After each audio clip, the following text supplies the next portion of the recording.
Shalom, shalom, shalom. Que la paix et la grâce de Dieu vous soient accordées ce matin.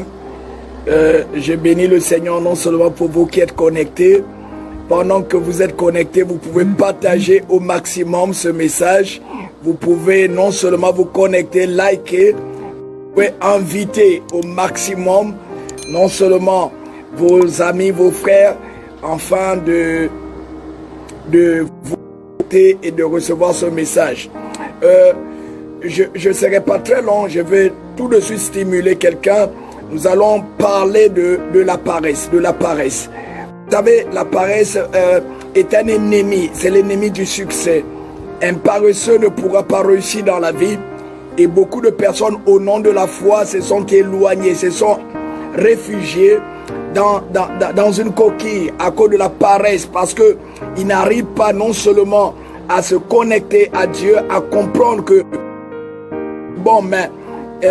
rentrer dans l'action c'est encore mieux parce que beaucoup de personnes s'arrêtent simplement au niveau de la prière, au niveau des jeûnes, mais n'arrivent pas non seulement à se concentrer parce qu'ils sont influencés, pour ne pas dire influençables.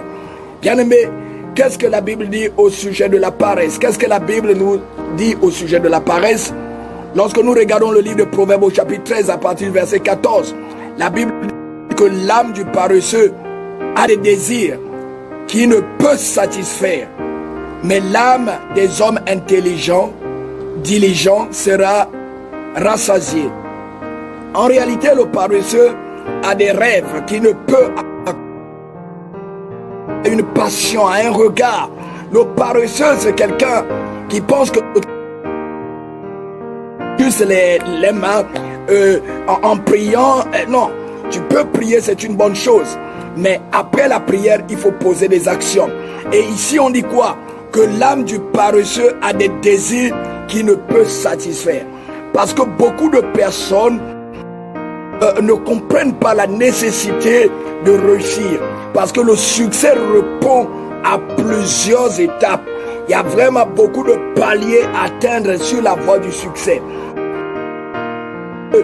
Juste, il y a le mot réussir devant nous. Beaucoup de principes, respecter beaucoup de lois établies. Et ici, la paresse est un phénomène qui amène non seulement à l'assoupissement, mais à la fatigue. Qu'est-ce que la Bible dit au livre de Proverbes 24, à partir du verset 34, le verset 33 et 34? La Bible dit ceci: un peu de sommeil, un peu d'assoupissement, un peu croiser les mains pour dormir, et la pauvreté te surprendra comme un rôdeur, et la disette comme un homme en armes. Bien-aimé, il suffit d'un peu de sommeil dans ta vie. Il suffit d'une mauvaise orientation de ta vie. Il suffit d'un mauvais regard de ta vie. Si tu ne comprends pas ce que tu veux faire avec ta vie, si tu ne comprends pas Dieu dans son intégrité, tu vas te tromper. Démon. Un homme qui veut se réaliser doit détruire le sommeil, doit fuir le sommeil, doit, en fait, comment je peux dire, doit se libérer du sommeil. Pourquoi? Parce que la paresse étouffe les rêves. Un paresseux ne fera pas des exploits.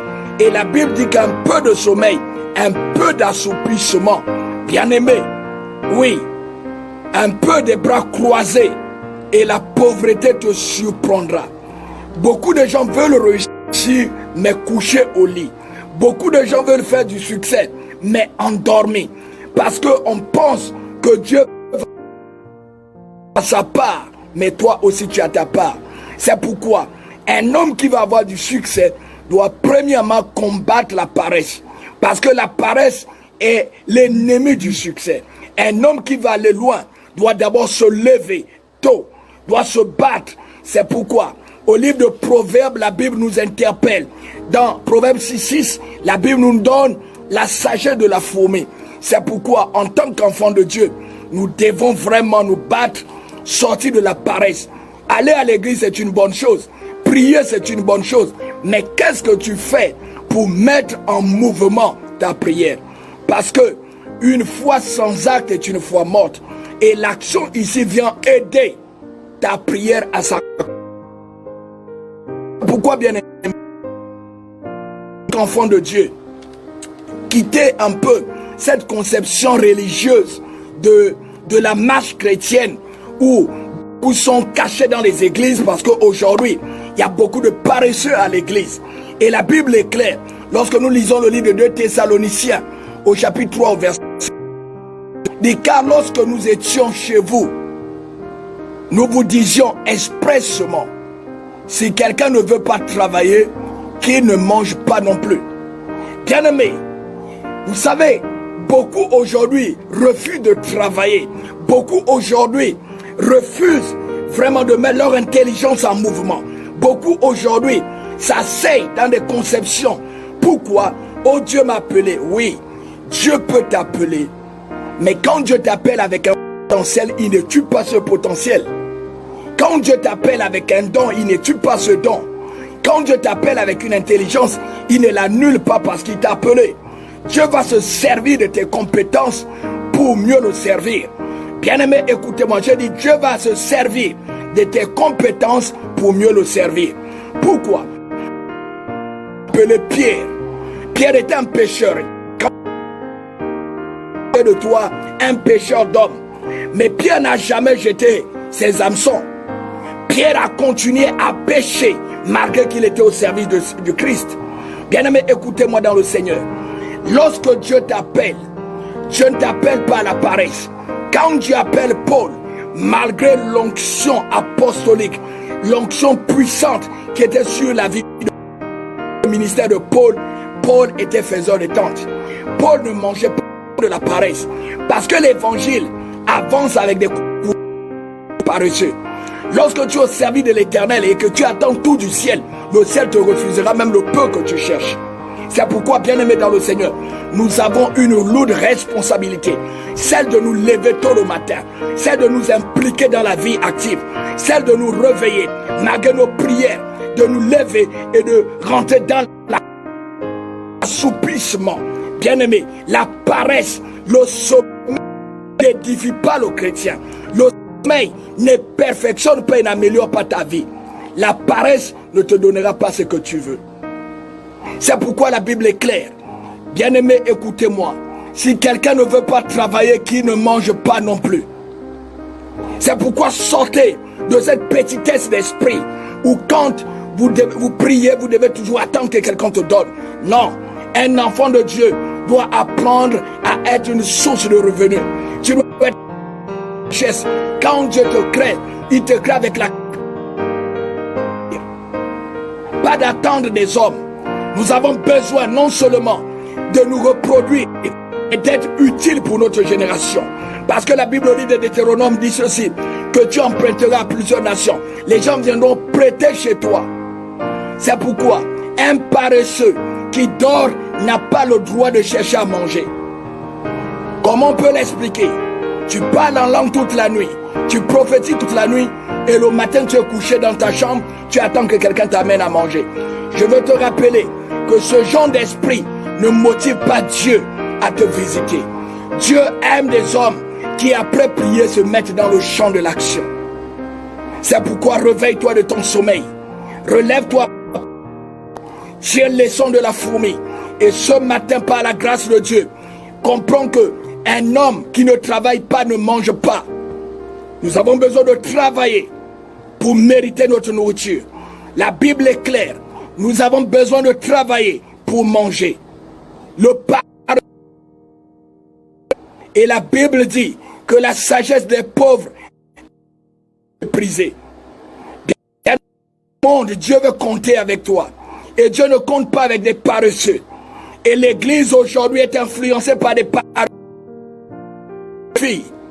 Aujourd'hui, au nom de la chrétienté, au nom de la foi, sont remplis dans des églises incapables de faire un petit commerce, incapables de travailler, de vendre au marché, incapables d'être utiles. Combien de jeunes chrétiens, musiciens, pianistes, chantent, prédicateurs de l'évangile, intercesseurs, incapables de se battre le matin pour chercher au nom de Dieu. Bien-aimé, même Dieu lui-même est un beau Dieu n'est pas pour les paresseux, les amis. C'est pourquoi videz les églises. Videz, sortez des églises. L'église n'est pas à 8 heures du lendemain. Il y a un temps précis. Les 3 heures que tu passes à l'église te laissent 7 autres heures à travailler et à chercher de l'argent. La meilleure manière de servir Dieu, c'est d'apprendre à se servir soi-même. Si aujourd'hui l'église perd la face, c'est parce que beaucoup de chrétiens, beaucoup de leaders, beaucoup d'hommes de Dieu sont rentrés dans la paresse. On attend plus des chrétiens qu'on ne procure aux chrétiens. C'est pourquoi, cette vidéo, pendant que tu la partages, réveille celui qui dort. Comment un enfant de Dieu peut dormir de 20h à 12h du matin? C'est pas possible. C'est pas possible. La Bible parlant de la femme vertueuse, on dit qu'elle se lève lorsqu'il fait encore nuit. Bien aimé, vous ne pouvez pas opérer avec Dieu si vous aimez le lit. Vous ne pouvez pas opérer avec Dieu si vous aimez la paresse. Dieu aime des hommes qui se lèvent tôt. D'ailleurs, même, qu'est-ce que la Bible, qu'est-ce que les Français disent? C'est qui se lèvent tôt. Sortons de la paresse. La Bible est claire. Si tu ne travailles pas, alors tu ne mangeras pas. Si tu ne travailles pas, tu ne mangeras pas. Il n'y a pas un démon derrière. Alors n'accuse personne. Tu es le premier ennemi de ton succès. Tu es le premier adversaire de ton ventre. Lorsque tu veux des choses, bats-toi pour les avoir. Aucun paresseux n'obtient des victoires. Bien-aimé, il y a trop de paresse dans ta foi. La prière seule, il faudra ajouter à la prière l'action. Ne dis pas je suis une femme au foyer. Mon mari, oui, tu es une aide. Et quand nous regardons dans le principe des aides, les aides travaillent plus que les chefs. En tant que femme, dans la maison de ton mari, tu dois travailler. Tu dois sortir de la paresse. Oui, homme de Dieu, même en tant que prédicateur de l'évangile, tu dois travailler.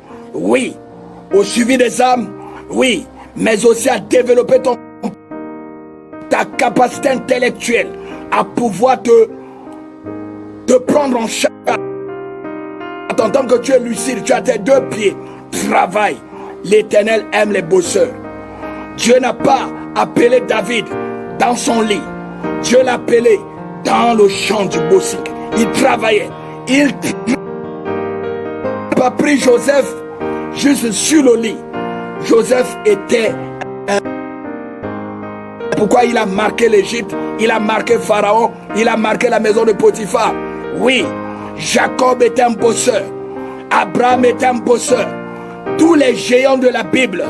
Oui, même Ruth la Moabite, la délaissée. Oui, la maudite était bosseuse. Bien-aimée, lève les hommes qui travaillent. C'est pourquoi relève-toi. Tu as fini de prier, mets-toi sur le champ. Tu as déposé un dossier sur le. Oui, cogne les portes des entreprises. Cherche du travail. Ta prière va t'aider. Ne prie pas et reste assis. Non, la Bible dit que le sommeil. Oui, le sommeil, un peu de sommeil, un peu d'assoupissement, un peu de mains croisées. Parce que beaucoup passent du temps devant la télévision avec une grosse Bible. Qu'on a cité déjà tous les versets bibliques, mais qu'on ne les applique pas, on ne les vit pas. Qui t'a dit que servir Dieu, c'est être paresseux? Tout Dieu, ce sont des bosseurs. C'est pourquoi ce matin, je t'interpelle à sortir de la paresse. Oui, bien. L'âme du paresseux a des désirs qui ne peut satisfaire.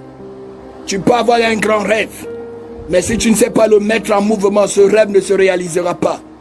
Il y a des hommes qui ont quitté cette terre avec des grandes visions, avec des grands rêves, mais qui ont été enterrés avec ces rêves, parce qu'ils n'ont pas mis en mouvement ces rêves. Alors, bien-aimé dans le Seigneur, l'Éternel a besoin de toi. Pendant que tu te connectes et que tu partages ce message, relève-toi, sors de la zone des excuses, de la zone de la paresse. Oui, ne te limite pas à ce que tu as, que tu sois fonctionnel, que tu aies un salaire, un revenu chaque 25, chaque 30, multiplie-le, fais autre chose. Dieu veut que tu te déploies. Dieu veut que tu aies encore et encore. Dieu veut que tu ailles de grâce en grâce, d'abondance en abondance. Il est temps que nous refusons le pain de la paresse, que nous refusons la facilité. Il est temps que nous nous imposons dans cette génération.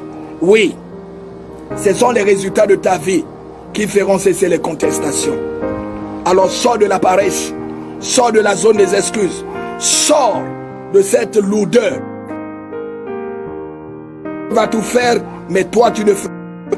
Non, Dieu a sa part de responsabilité sur ta vie, mais toi aussi tu as ta part de responsabilité sur ta vie. Alors ton succès t'engage, ta réussite t'engage. C'est que Dieu veut que tu réussisses, mais toi tu dois t'engager pour que ce succès soit une évidence. C'est pourquoi en partageant ce message, relève-toi, prends courage et sache et retiens-le. Celui qui ne travaille pas ne mange pas. Que Dieu vous bénisse.